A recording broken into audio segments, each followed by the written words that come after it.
Hi folks, with Tasla today, your pushback channel, and thank you for joining this audio live stream.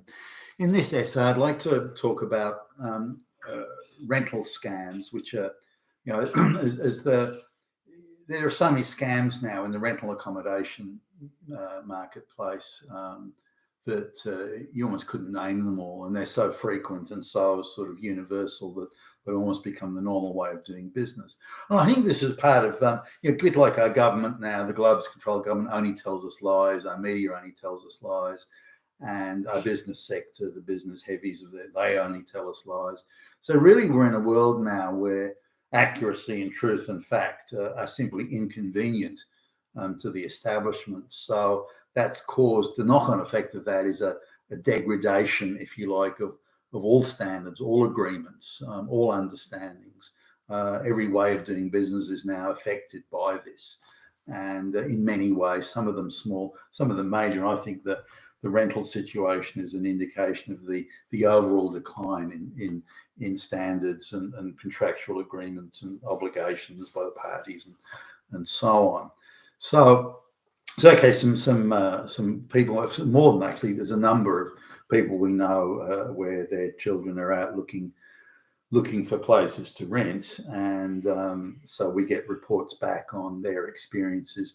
I also, not that long ago, was helping a early 20s relative go around and view properties. So I've got personal first-hand experience in that. So let's have a little look at that. Now, these people that I'm talking to, they're reasonably well-to-do, and so they're going to subsidise their children in paying the rent. So if the rent, for example, if the rent is, I don't know, $2,000 or $3,000 a month, the parents are going to kick in sort of 50% of it or thereabouts and help them in other ways. So they're not exactly price-sensitive type people. They're not people that are going right to the cheapest of the cheapest rent, where you would expect that you'd have to sort of roll around in the dirt and roll around in the mud and get dirty to get a place. So they're really people that, again, are not price-sensitive. Nonetheless, they still feel the effects of the rental shortage. So I'll talk a little bit about that. Now, wealthy people have different view on what they think is responsible. For example, some people we know, and their net worth probably between 15 and 20 million, and they want to teach their children the value of money, so they claim. So the daughter's been working since she was, part-time, like, working as a waitress or taking orders at the pizza place or something, those sorts of jobs, and minimum wage, junior trainee type wages. So, and it's been working for 4 years or so, saving up the money. But they're saving up their money, and the parents say, we want you to put everything you make into the bank. But then all the entertainment, everything the kid wants to do is paid for by the parents. So I remember when I first got a job like delivering newspapers. My folks quickly said, "Well, okay, now you have to pay for the you want to buy the latest music, latest album or record or something so that you have to pay for yourself. We're not buying you anything anymore, and for your own entertainment." So I ended up with not having very much at all, and everything I got, I had to spend. So anyway, this is these kids are getting it all laid on. If they want to go anywhere, they want to go to the movies, they want to go here, go there. It's all paid for the parent, so they can save everything. Then when they get their driving license, which in Australia is 17, when they get their driving license, they can get. So they go to buy a car. So this kid buys a car for $4,000. Needs a lot of work. Nice looking car on the outside, but pretty fucked up under the hood. So the parents pay $3,000+ to have the car repaired. Then they pay for the registration of the car and all the inspections that have to go there, which is quite a bit of money. Then they pay for the insurance on the car. So the kid buys the car for $4,000. And then the parents pay $6,000 to get the car on the fucking road. But they're telling me, oh look, we made sure he bought it himself. We're teaching him the value of money. I'm thinking, no, you're not.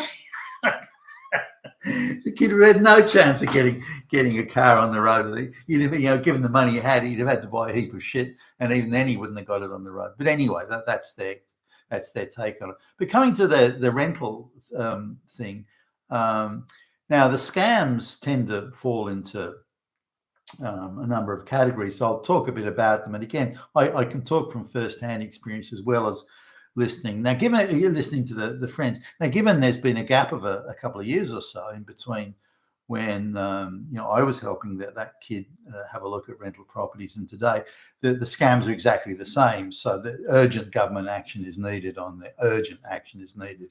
But I don't think the government will act on it. I think they'll let these things go. Now, the first thing is where the either the real estate agents or the owners, typically the real estate agents who are handling it, where they effectively hold an auction.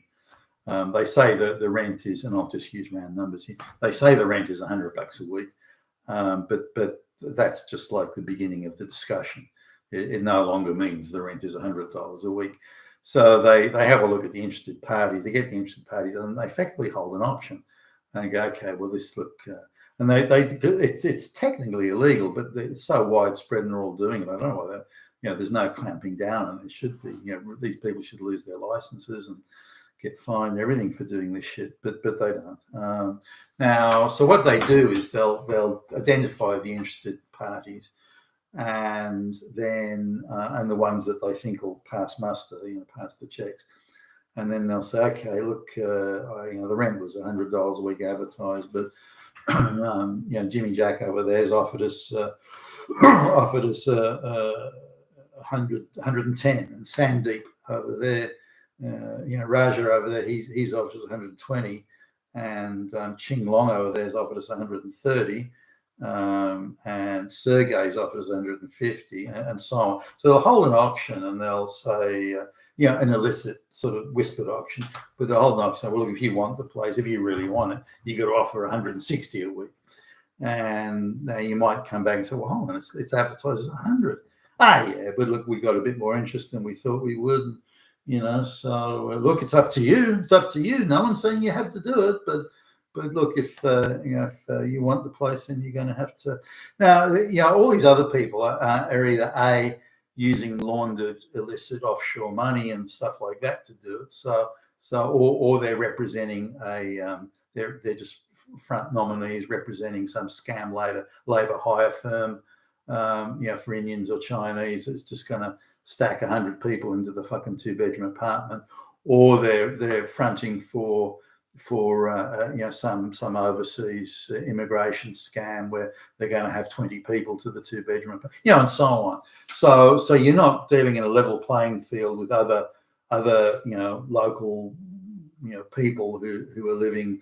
They're getting this as a place to live for them and their wife and kids and so on. Their immediate family members. They're not representing an offshore fucking labor hire scam outfit, which all too frequently, not so much in the outer suburbs, but even in the outer suburbs now. This is more towards the downtown area, but nonetheless, these people they're not there to just get accommodation. They're there to run an illicit scam business, and that makes a huge difference. But what it means is they can 20 people can pool their resources as dishwashers or burger flippers or floor cleaners, and they can in turn pay a higher rent. And this is what this is the main sort of, if you like, the local end of the scam is, well, hey, if we put them in there, we can get $160 a week. But if we put the local white family in there, mum, dad, and the 1.5 kids, if we put them in there, we can only get 100 a week. So what are we going to do? Well, we'll take the 160. So that's a very widespread scam going on all over fucking Sydney and other Australian cities, and indeed in places like London and so on. Now the other scams, things like where the photographs in the the online photographs for the rental accommodation websites and so on.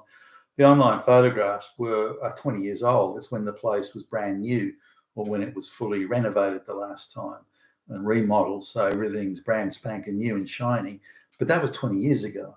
So there's no legal requirement for the real estate or the owners or whoever to put a current contemporary set of photographs. They can have something from 1,000,000 years ago and it's not illegal. And so they do that. They put out photographs. Now, I took some of the real estate people to task, and they know they're doing the wrong thing, but they just shrug and go, oh, don't like it, take me to court. So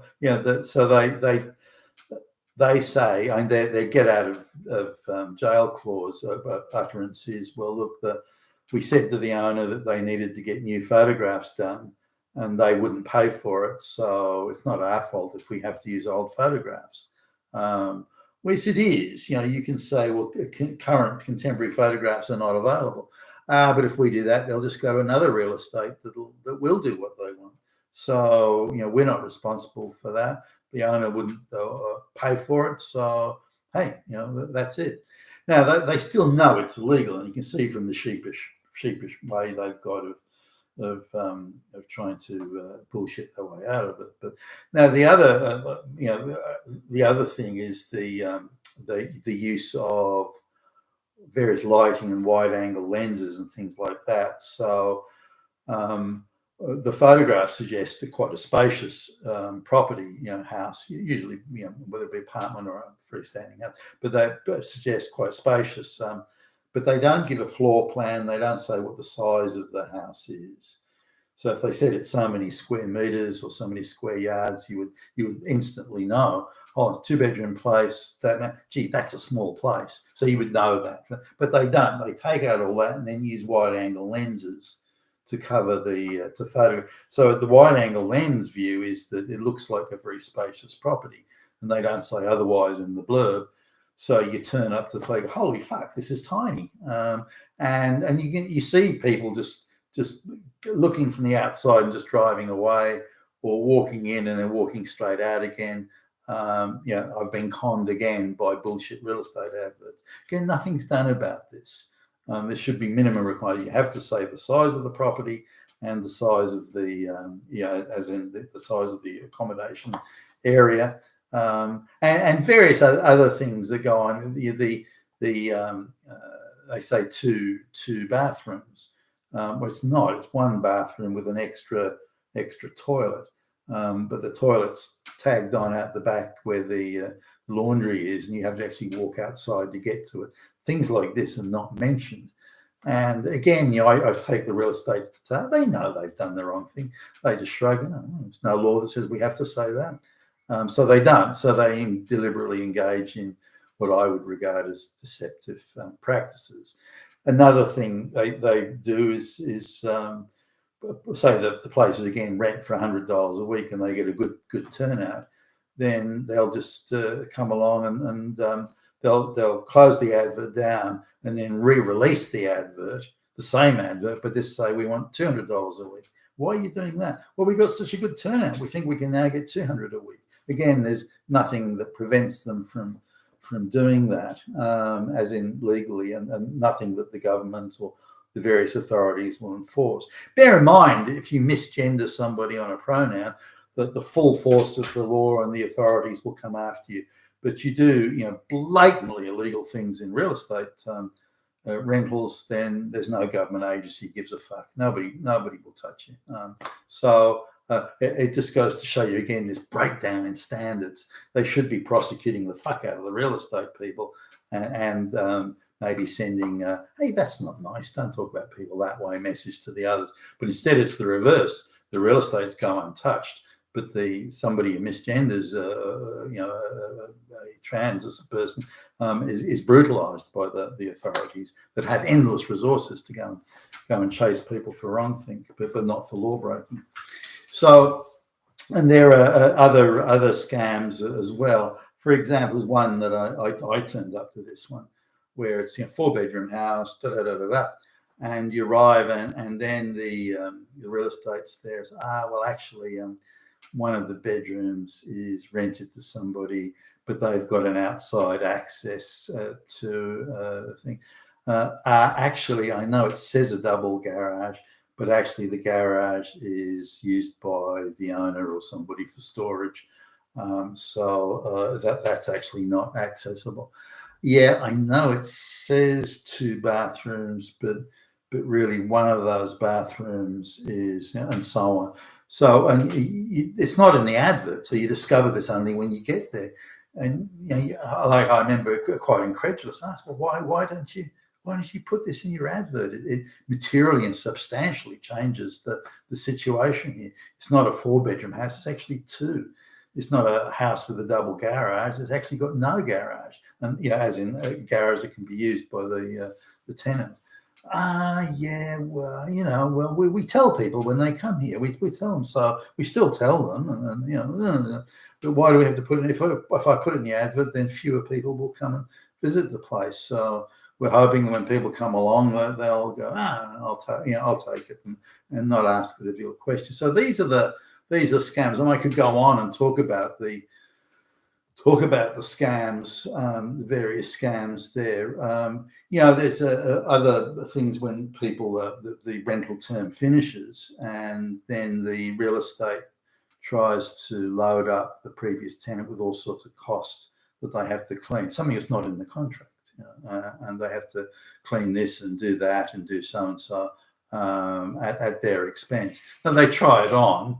So if the exiting tenant pushes back and goes, hey, I'm not going to do that, and if you want to push it, we'll discuss this in front of a magistrate, then they back off straight away. But if they can try it on and get you in the hustle and get you in the clinch, they do it. And you go, oh, you agreed to do it. So there's a whole lot of argy-bargy and insane carry on there.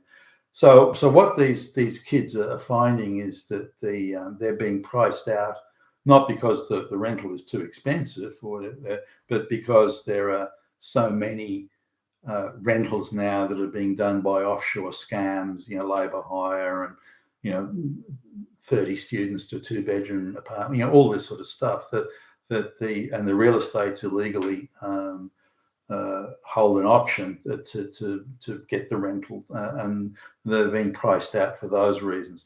Now, again, technically that's illegal, but the government doesn't seem to want to do anything. The other thing is there are various ordinances, and the rental agreements say that they can't be any more. Say there's two. There can't be any more than 5 people, I think it is, in a 2-bedroom apartment.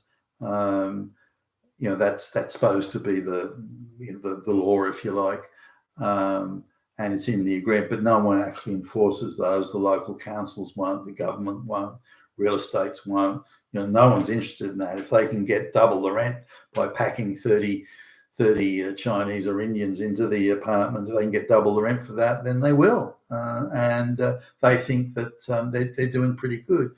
Other things that were that certainly reported to me is where places that are effectively falling down, they wouldn't pass the most minimum health and safety standards, but because of the shortage of accommodation, governments are just turning a blind eye for this and letting them be rent. Hey, you can rent that if you want, and not requiring owners to do the necessary improvements and upgrades and so on.